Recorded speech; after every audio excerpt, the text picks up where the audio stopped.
In the crisp autumn of 2025, Chicago found itself thrust into the national spotlight, becoming the epicenter of a dramatic and unprecedented showdown over immigration policy and the reach of federal power.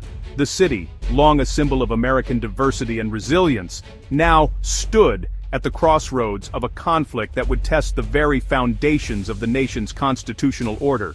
Outside the Broadview ICE facility, crowds gathered daily.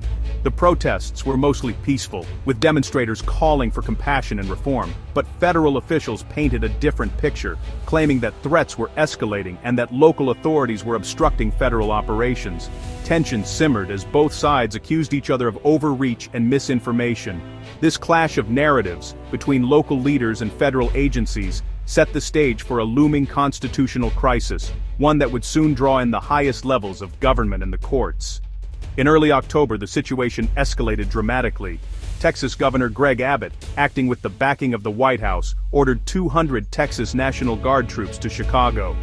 The deployment was made without the consent of Illinois officials, catching city and state leaders off guard and sending shockwaves through the community. The sudden arrival of military personnel on city streets ignited outrage among Illinois leaders. They denounced the move as a blatant violation of state sovereignty and a dangerous precedent. Within hours, state officials filed emergency lawsuits seeking to block the deployment and restore local control. In a swift response, lower courts sided with Illinois, issuing injunctions that forced the National Guard troops to withdraw from Chicago. The legal battle, however, was far from over. The Trump administration, refusing to back down, immediately appealed to the Supreme Court. They argued that the president not only had the authority, but the duty to protect federal officers and property, regardless of state objections. The legal battle now centered on a fundamental question: where do the limits of presidential power end, and where does state authority begin? The outcome would shape the balance of power for generations. The Supreme Court was asked to decide a question with no easy answer. Could the president override a state's wishes and deploy troops for domestic law enforcement, or did the Constitution protect states from such federal intervention? The answer would have sweeping implications for the future of federalism, the use of military force on American soil, and the delicate balance between national security and civil liberties. The Trump administration justified the National Guard deployment as essential to protect federal officers and property from what they called dangerous obstruction. They invoked a rarely used law allowing the president to use the Guard to enforce federal laws, arguing protesters were interfering with immigration enforcement. The White House insisted this was a defensive, targeted mission, necessary because local authorities weren't doing enough. They claimed the president's inherent authority demanded deference, warning that limiting this power would leave federal officers vulnerable nationwide. Illinois' objections, they argued, couldn't override the president's constitutional duty to enforce the law. The administration's Supreme Court appeal framed the issue as a test of executive power to protect federal interests in hostile environments. Illinois officials, led by Governor J.B. Pritzker, fiercely opposed the deployment of federal troops to their state, viewing it as a direct challenge to their authority and the will of their constituents. They called the move an unconstitutional intrusion, arguing that it undermined the very principles of federalism and the rights enshrined in the Constitution. According to state leaders, Chicago's protests were, for the most part, peaceful and well managed. Local police had the situation under control, and there was no need for outside intervention. The state's legal team emphasized that policing is a power reserved for the states, not the federal government. They argued that sending in federalized troops without the state's consent was a clear violation of Illinois' sovereignty and set a dangerous precedent for future federal overreach. Governor Pritzker publicly denounced the federal action, calling it a political stunt designed to intimidate protesters, escalate tensions, and manufacture a sense of chaos that did not reflect the reality on the ground. Evidence from the protests showed that arrests were few and incidents of violence were rare. Most demonstrations remained non-violent, directly contradicting claims of widespread unrest and disorder. Illinois officials insisted that the federal government had exaggerated the threat, using it as a pretext to justify an unprecedented power grab and to assert control over state affairs.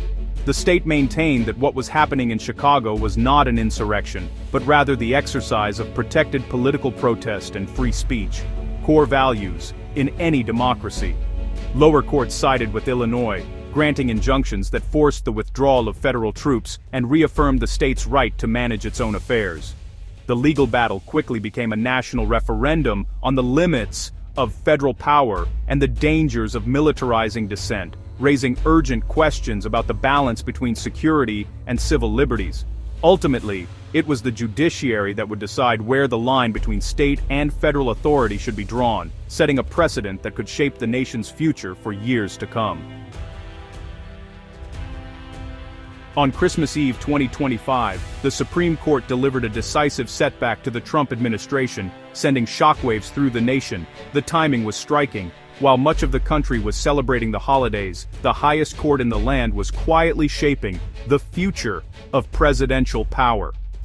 In a 6-3 ruling, the court refused to lift the injunction blocking the National Guard deployment, a move that had been hotly debated in both legal and political circles. The decision was not just a procedural one, it was a clear message about the boundaries of executive authority. The majority opinion zeroed in on a key federal statute, emphasizing that the president can only use the National Guard domestically if regular military forces are unable or unavailable to execute the law. This legal requirement, they argued, was not a mere technicality, but a fundamental safeguard. The administration, the court found, hadn't demonstrated why the regular military was needed or why it was unavailable, thus failing to meet the statute's clear requirements. This omission proved fatal to their case. The court ruled that the White House had skipped a crucial legal step, reinforcing the principle that even the president must follow the law precisely, without exception or shortcut. The justices underscored that the rule of law applies to all branches of government.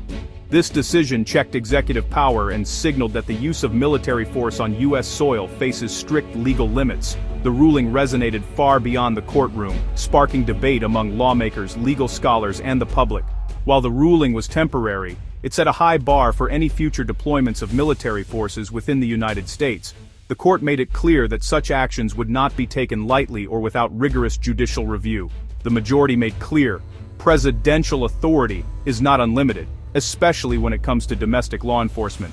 The Constitution and federal statutes serve as powerful checks on executive action. The case would continue to wind its way through the court for side. Bin den converskoredomber berfide, on dobrabelbusber bebrum, the message from the Supreme Court was unmistakable. Statutory requirements must be met, and the judiciary will not hesitate to intervene if they are not.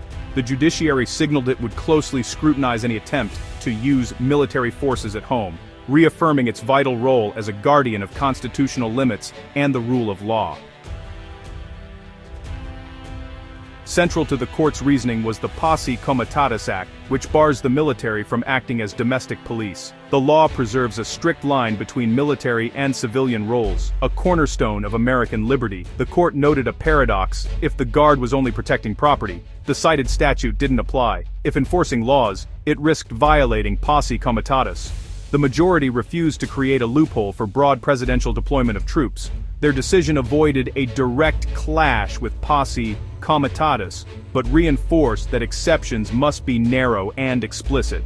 The ruling upheld a 150-year tradition limiting military involvement in civilian affairs. The president's commander-in-chief power, the court affirmed, is not absolute on U.S. soil. The Supreme Court battle exposed two visions of federal power. Illinois and its allies championed state sovereignty, arguing that local law enforcement, not federal troops, should manage protests. They warned that unchecked executive power could suppress dissent and erode civil liberties. The Trump administration countered that the president must act to protect federal interests, even over state objections. They argued waiting for chaos would be irresponsible, and the president's judgment deserved deference. The court's dissenters, led by Justice Alito, accused the majority of undermining national security and tying the president's hands. This split reflected a deeper debate: should the executive have broad authority to maintain order, or should states retain primary control? The ruling left both sides entrenched, with the fundamental conflict unresolved. The case became a flashpoint in the ongoing struggle between federal supremacy and states' rights. Illinois leaders celebrated the Supreme Court's decision as a victory for state sovereignty and the rule of law. Governor Pritzker called it a crucial check on presidential overreach, affirming that military force can't be used to intimidate protesters. Civil liberties groups hailed the ruling as a safeguard for First Amendment rights. The White House, however, vowed to keep fighting, insisting the president's duty to protect federal officers remained unchanged. Supporters of the administration decried the decision as a dangerous limitation on executive power. Justice Alito's dissent became a rallying cry for those demanding stronger presidential authority. The nation's deep divisions were on full display, with both sides warning of dire consequences if their view did not prevail.